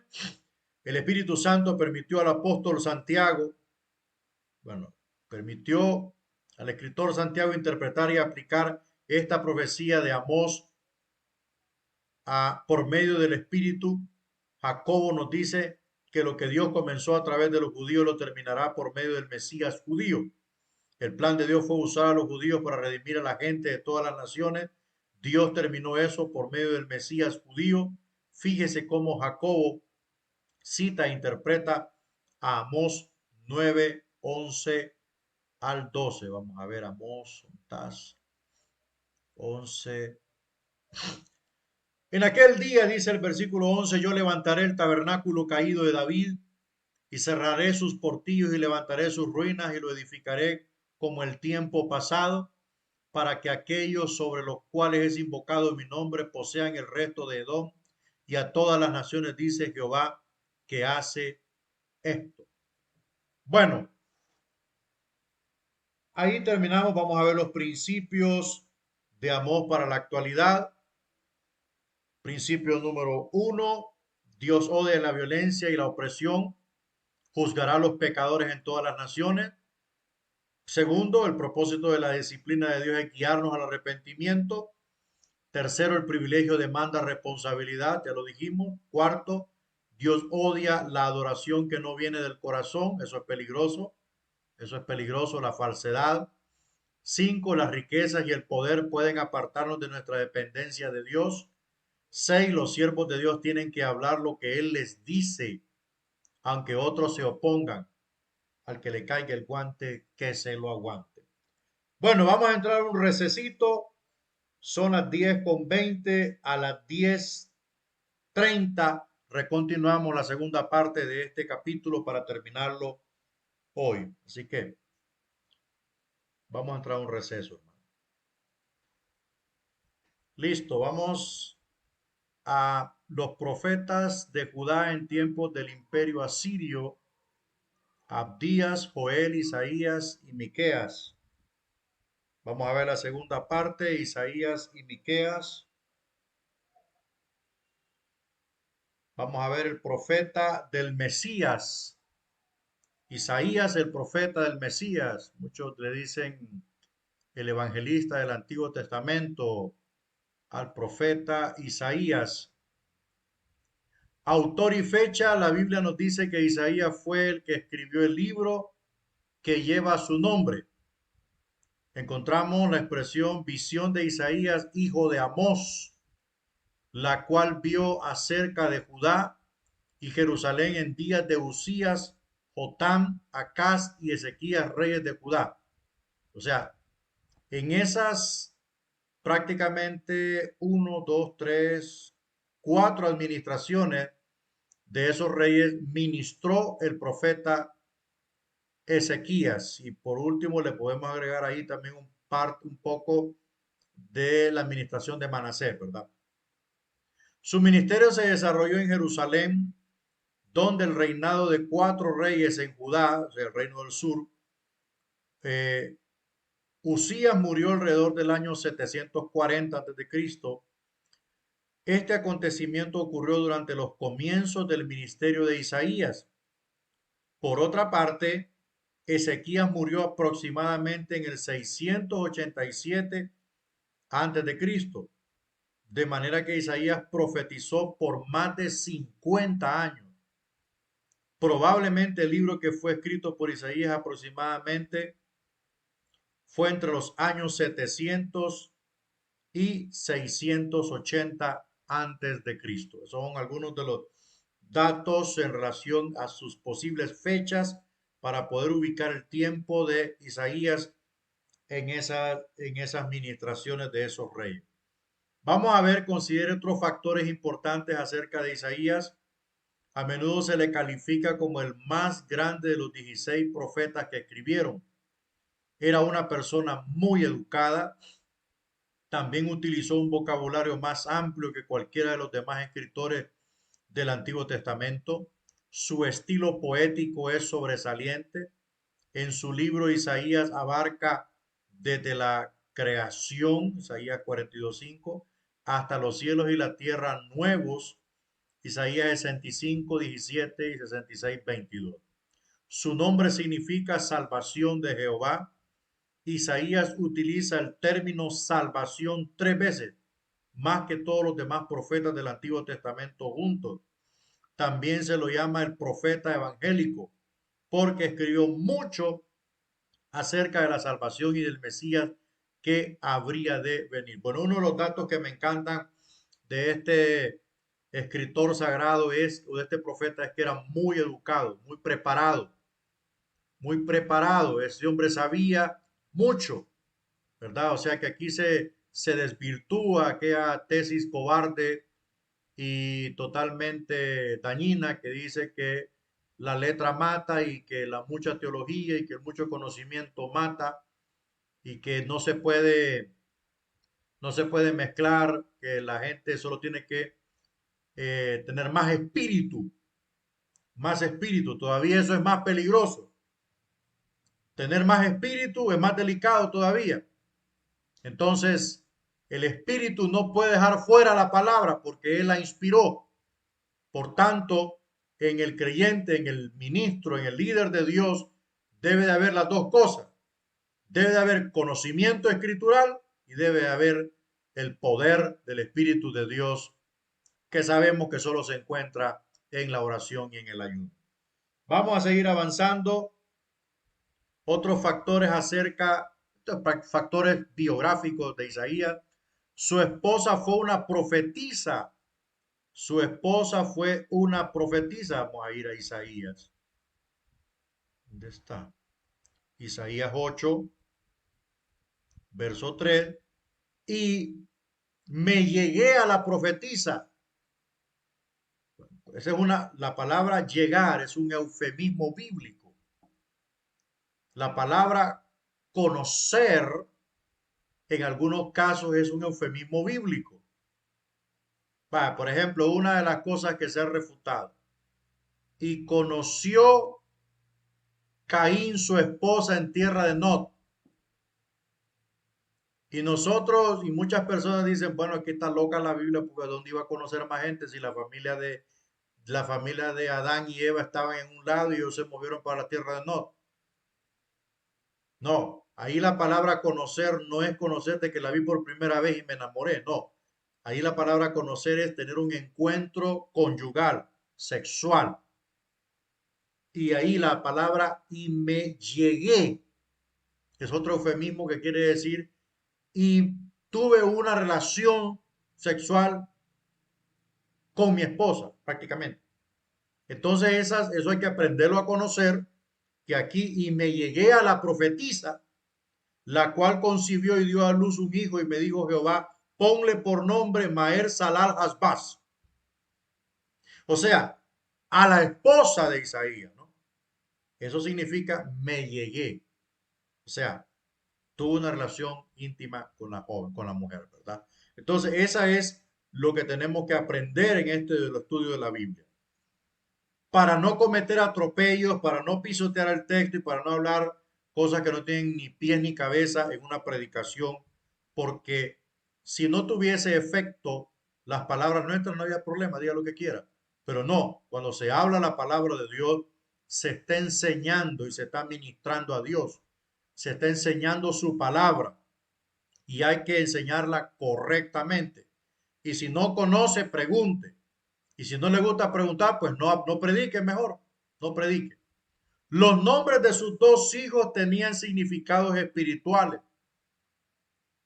Sear Hasub significa un remanente volverá. Recuerde que Isaías profetizó un remanente que quedó del exilio. El nombre de este hijo tenía la finalidad de asegurar a Judá que un pequeño número de judíos retornaría de Babilonia. Recuerden, el nombre de su otro hijo, Maher Salar Hasbaz, significa el saqueo se apresura, anunciando que, anunciando que Asiria vencería a Damasco y se llevaría sus riquezas. Estos prácticamente fueron señales proféticas en la vida de los hijos del profeta Isaías. Bueno, vamos avanzando con esto. Existen por lo menos cuatro razones que nos hacen creer que Isaías es el autor de todo el libro. La Biblia misma dice que Isaías es el autor, Isaías 1:1. Durante los tiempos del Antiguo Testamento, los judíos reconocían a Isaías como el autor del libro. Al igual que los demás profetas, cada libro escrito por ellos tenía el nombre del profeta.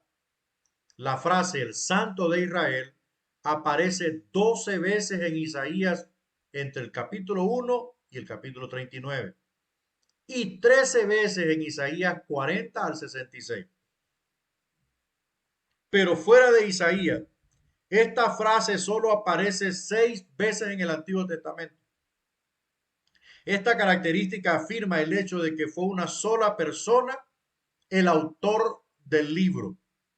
El Espíritu lo guió a menudo a referirse a Dios como el Santo de Israel. Esta es prácticamente algunas tópicos peculiares en la escritura o en la paternidad literaria de Isaías al momento de registrar o de redactar el texto sagrado. Qué bueno que Isaías escribió el capítulo 1 hasta el capítulo 66. Es prácticamente algo muy importante. Seguimos viendo algo información de esto. Seamos acerca del autor, ¿verdad? Isaías 1, 39 y 40 al 66 aparecen 25 expresiones que no se encuentran en ninguna otra parte del Antiguo Testamento. Las mismas aparecen como si fueran las huellas digitales de un mismo autor. Ningún otro escritor del Antiguo Testamento escribió como lo hizo Isaías, claro, porque era un hombre preparado, pues. Era un hombre preparado. El Nuevo Testamento se refiere a Isaías como un solo libro cuyo autor es el mismo. Entonces, los escritores del Nuevo Testamento, tanto Jesús como los apóstoles, reconocen la autoría y la unicidad del libro de Isaías en base al autor. O sea, no lo terminó el viejito más canoso, no lo terminó el hijo mayor, no. Lo empezó y lo terminó Isaías. Vamos a ver el contexto y fondo histórico. Isaías y Miqueas profetizaron en Judea mientras Oseas profetizaba en Israel. O sea, son contemporáneos, nada más que uno estaba en el norte y dos estaban en el sur. Aquellos eran los últimos días del reino del norte.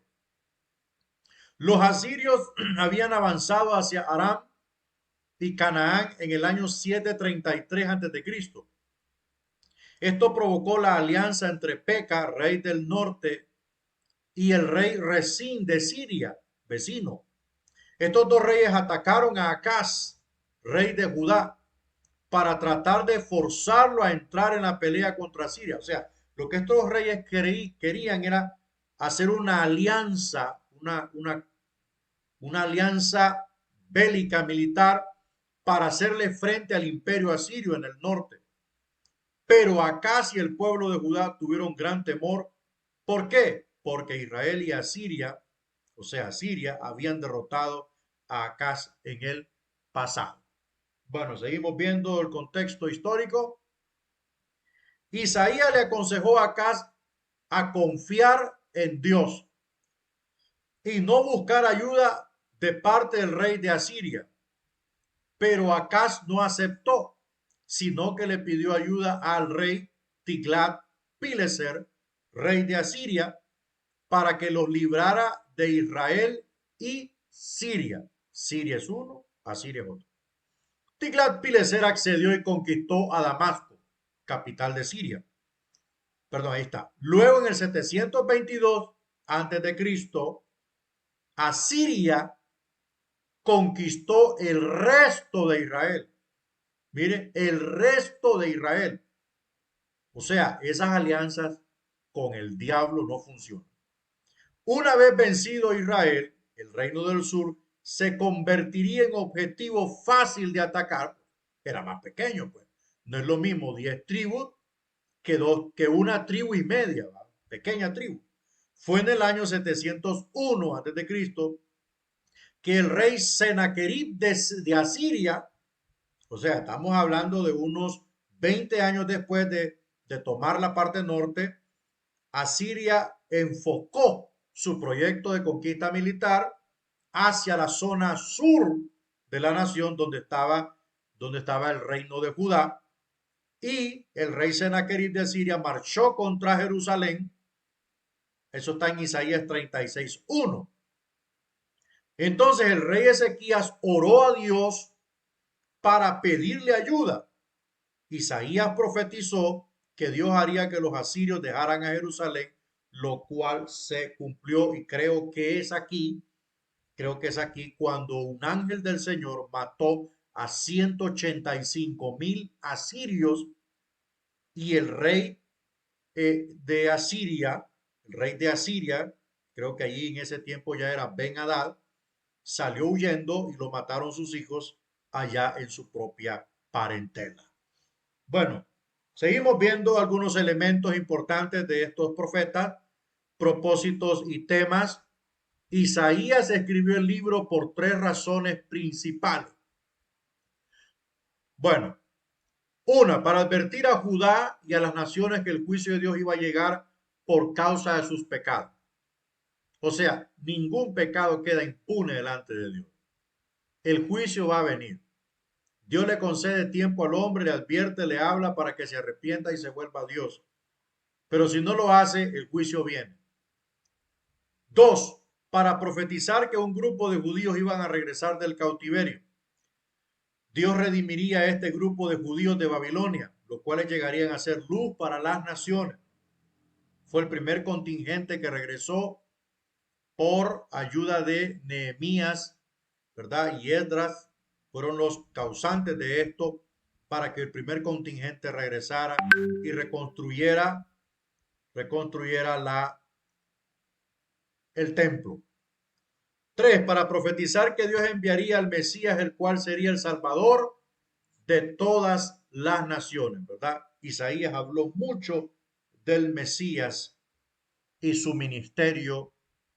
También habló del reino milenial y muchas cosas extraordinarias. Explicaciones del bosqueo de Isaías. Encontramos que en el inciso A hay unas profecías de juicio. El libro de Isaías tiene 66 capítulos. No podemos abarcar todo el detalle en este curso, por lo tanto lo guiaremos a responder preguntas clave de cada parte del bosquejo de Isaías. Las primeras profecías, entre los capítulos 2 y 5, Isaías profetizó acerca del día del Señor, es decir, el día del juicio de Dios o el día de Jehová, ¿verdad? Famoso día de Jehová, que ese día, toda esa información la veremos en la clase de escatología en tercer año. Espero que todos lleguemos. Ok, esta profecía tiene cumplimiento en tiempo pasado y presente. Primero, Dios juzgaría a Judá, o sea, tiene una profecía de doble propósito, doble cumplimiento, perdón, presente y futura. Primero, Dios juzgaría a Judá por sus pecados, pues Babilonia iba a conquistar a Judá. Muchos judíos iban a morir y el resto del pueblo sería llevado cautivo. Todas estas cosas sucedieron en menos de 100 años desde la profecía de Isaías. En segundo lugar, Cristo juzgaría toda la tierra en su segunda venida. Este es el día del Señor que está por venir. Bueno, en la segunda venida de Cristo, Él juzgará a los gentiles y a los judíos, ¿verdad? Ese es un poquito que le puedo adelantar. Vamos a ver profecías de la venida del reino de Dios, capítulos 24 al 27. En el 24, Isaías 24 es una profecía acerca del fin de los tiempos. Hace referencia a un periodo conocido como la Gran Tribulación. Es un periodo de 7 años más 75 días. Acontecimiento que es seguido por el regreso de Cristo para juzgar al mundo, según Apocalipsis 19. Leer en la Biblia de estudio de la vida plena el artículo acerca de la gran tribulación que se encuentra cerca. Bueno, este es un agregado, ¿verdad? Entonces, las profecías entre el capítulo 24 y el capítulo 27 están hablando acerca de la parte final de los tiempos que nosotros creo que estamos ya en los tiempos finales por lo que estamos viendo, por lo que estamos viendo. Vamos a ver una pequeña tabla que está ahí en su material. Profecías sobre Cristo. Hay 12 profecías. Su encarnación y deidad.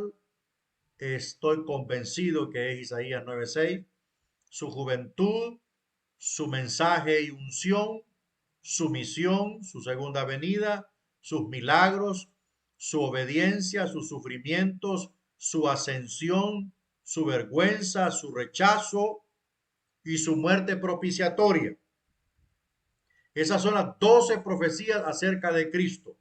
Creo que en su material están las citas bíblicas y todo ahí. Sería excelente que usted las leyera despacio con las citas bíblicas. Yo le recomiendo que cuando usted vea una clase siempre vuelva a repasar en su material aquellas cosas que no abordamos y ahí usted lo lee con más detención, añadido a lo que ya dijimos, le va a bendecir mucho. Vamos avanzando aquí, principios de Isaías para la actualidad. Dios odia el orgullo, pero ama al humilde. Eso ha sido así y será siendo así, esto no cambia. Dios es soberano sobre toda la tierra. ¿Qué significa que Dios es soberano? Hace lo que quiere a la hora que quiere sin pedirle permiso a nadie. Es soberano. Así es Dios. A unos da gracia y a otros no. Ese es Dios. ¿Puede usar una nación para disciplinar a otra y libre a las naciones que confíen en él y no en sus propias fuerzas? Claro que sí. 3. Dios enviará a Emmanuel, quien será el príncipe de paz, el Mesías, rey en el trono de David. Él librará el pueblo de Dios, establecerá el reino de paz de Dios, literalmente, y vencerá el pecado y la maldición. Esas son las profecías que están en los principios que encontramos en el escrito de Isaías. 4. Es una necesidad adorar ídolos, es una necedad, perdón, ya no miro. Es una necedad adorar ídolos u otros dioses. Quinto, Dios es el principio y el fin, es el creador, salvador y el santo de Israel. Cuida lo suyo para él. Las naciones son como una gota de agua en su cubeta. Es tan grande y tan inmenso que somos como el polvo. Y sexto, el siervo sufriente pagó la pena por el pecado por medio de su muerte. Él es luz a todas las naciones. Ahí están los capítulos, Isaías 19, 45, 49, 53, 60 y 66. Por eso le llaman a Isaías el evangelista del Antiguo Testamento. Vamos a ver un poco de Miqueas, ya estamos llegando al final del capítulo. El profeta del juicio y la misericordia. El profeta del juicio y la misericordia. Todos los profetas hablaron de juicio. Todos los profetas hablaron del día del Señor, del día destinado donde Dios juzgaría los pecados de los hombres. Autor y fecha, el autor es Miqueas, según Miqueas 1:1. Él era de Moreset Gad, un pueblo pequeño en Judá, como a 40 kilómetros al sureste de Jerusalén. Este pequeño pueblo estaba cerca de la antigua fortaleza filistea de Laquis. Miqueas, al igual que Amós, fue un profeta campesino. Eran campesinos, agricultores, granjeros, como le llamen. Al mismo tiempo, Isaías fue conocido como un profeta de la ciudad de Jerusalén. Mientras tanto, Oseas profetizaba en Israel. La fecha de Miqueas es fácil de conocer porque él menciona a los reyes Jotán, Acaz y Ezequías. O sea, prácticamente los reyes del reino del sur. También Jeremías hace referencia a Miqueas. Miqueas de Moreset profetizó en tiempo de Ezequías, rey de Judá, y habló a todo el pueblo de Judá: Sión será arada como campo y Jerusalén vendrá a ser montón de ruinas y el monte de la casa como cumbres de bosque. Jeremías 26:18. ¿Qué quiere decir esto? Que el profeta reconoce el escrito sagrado y el ministerio profético del profeta Miqueas, que es considerado uno de los profetas menores. Oseas, Miqueas, Amós son considerados profetas menores y los profetas mayores son considerados Ezequiel, Isaías y Jeremías. Pero eso lo veremos en el segundo semestre. Vamos a ver el propósito y temas de este libro. Miqueas ministró con 3 propósitos. Uno, para gritar en contra de las maldades sociales de su tiempo, condenó a los gobernantes corruptos de Judá, a los falsos profetas, a los sacerdotes sin Dios, a los hombres de negocios deshonestos y a los jueces que se dejaban sobornar. Predicó contra los pecados de injusticia, opresión a los pobres, avaricia, inmoralidad e idolatría. Solo mire toda la sopa que contenía toda esta sociedad pícara y perversa. O sea, el profeta de Dios no se acomoda a la corrupción ni participa de los pecados de nadie, ni los tapa. Ese es el verdadero profeta de Dios. Ese es el verdadero profeta. Este hombre le tiró a todo. Empezó por los gobernantes. Luego agarró a los falsos profetas. Luego se volvió a los sacerdotes pícaros de doble moral. Luego agarró al empresariado. Luego se dobló al poder judicial, a los jueces que aceptaban soborno para hacer opresión al pobre, para ganar los casos a los pobres. Predicó contra los pecados de injusticia en la sociedad, la opresión al pobre, la avaricia, el préstamo con réditos, la voracidad en querer tener más y no importando el precio que se paga. Y por supuesto, la cereza del pastel, Juco, la inmoralidad y la idolatría. Contra todo eso predicó este profeta. No se acomodó ni aceptó ofrenda de los pícaros, ni la ungió con aceite para santificar la ofrenda pícara. Le tiró a todo. Dos, para predecir la caída de Israel y su capital Samaria, en torno al reino del norte, según Miqueas 1, 6 al 7. También la caída de Judá y su capital Jerusalén. Este mensaje de juicio contra la maldad fue su tema. Y tercero, para prometer libertad después del juicio, el tema de Miqueas incluye juicio y salvación. 6 características especiales acerca del profeta Miqueas. 1. Miqueas condena a los ricos por oprimir a la gente pobre en los pequeños pueblos. 2. Miqueas hace un resumen de lo que Dios requiere de su pueblo. 3. Tanto Miqueas como Isaías suelen revelar que están conscientes del llamado y la unción de Dios. Seguimos avanzando. El caso de Dios en contra de Israel, Miqueas 6. Dios no pidió miles de corderos ni 10,000 ríos de aceite. No les pidió a los judíos que sacrificaran a sus hijos, como lo hacían los paganos, Miqueas 6:7. Algunos se equivocan diciendo que Dios espera que seamos tan santos como Él es. Es verdad que Dios quiere que seamos santos, pero ningún humano será tan santo, tan sabio ni tan amante como Dios. Él ha puesto un estándar tan alto que no podemos complacerlo. Lo que les pidió a Adán y a Eva no fue demasiado difícil. No tenían que ser perfectos para tener comunión con Dios. Miqueas 6:8 resume lo que Dios espera de nosotros. O sea, la sociedad de aquel tiempo, ellos acusaban al profeta de que Dios estaba exigiendo mucho. Y lo que Dios estaba exigiendo era justicia y misericordia. No pedía que se cumpliera cabalidad por encima de lo correcto, como lo es la justicia y la misericordia. No pedía por encima de todo esto que se cumpliera primero las lunas, los sábados, los sacrificios gordos, el aceite y todo ello.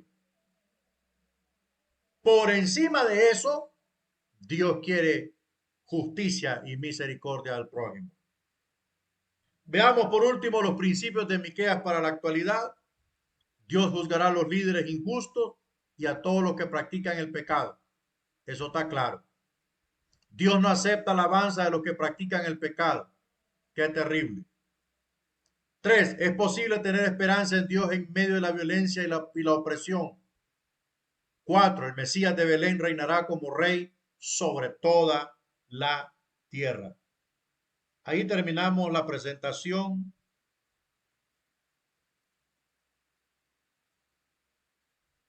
Gloria a Dios. Bueno, si tiene alguna interrogante, algo que necesite saber, con gusto le ayudo. Y si no, pues oramos para despedirnos.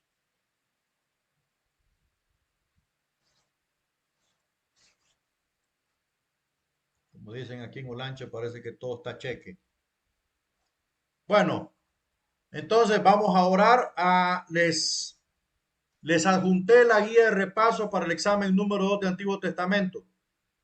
Ahí está. Apréndase la guía. Tiene 7 días, hermano. Tiene 7 días. Hoy es 17 y el examen es el 24. Se lo publico. Mire, hermano, se lo publico desde las 7 de la mañana. 7 de la mañana. A las 7 de la noche son 12 horas. Ajá. Y el examen se cierra a las 11:59 de la noche. Y hay alumnos que me hacen el examen fuera de tiempo. Se lo puedo aceptar por enfermedad, porque se fue la luz allí en toda la región, porque es típico aquí en Honduras, ¿va? Se va la luz. Entonces, se lo puedo aceptar, pero tiene todo el santo día. Tiene 7 días de antelación y tiene todo el santo día para hacerlo.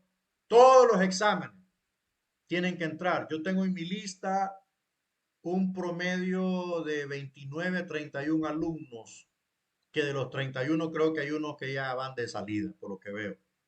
Son alumnos fantasma, ay, perdón. Pero todos esos exámenes tienen que entrar. El examen, hicieron examen número 2 de crecimiento espiritual.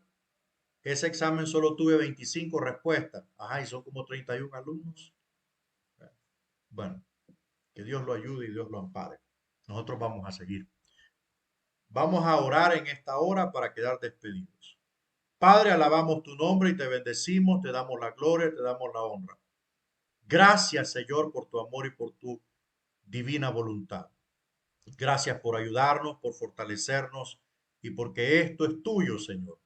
Te ruego que bendigas a mis hermanos que hacen un gran esfuerzo para que puedan recibir la palabra. Provéeles, súpleles en todo, Señor mi Dios. Que tu bendición no sea parte de sus vidas. Gracias, Padre, en el nombre de Jesús. Amén y amén. Bien, vamos a seguir en contacto. Ahí nos escriben cualquier cosa. Estamos a la disposición.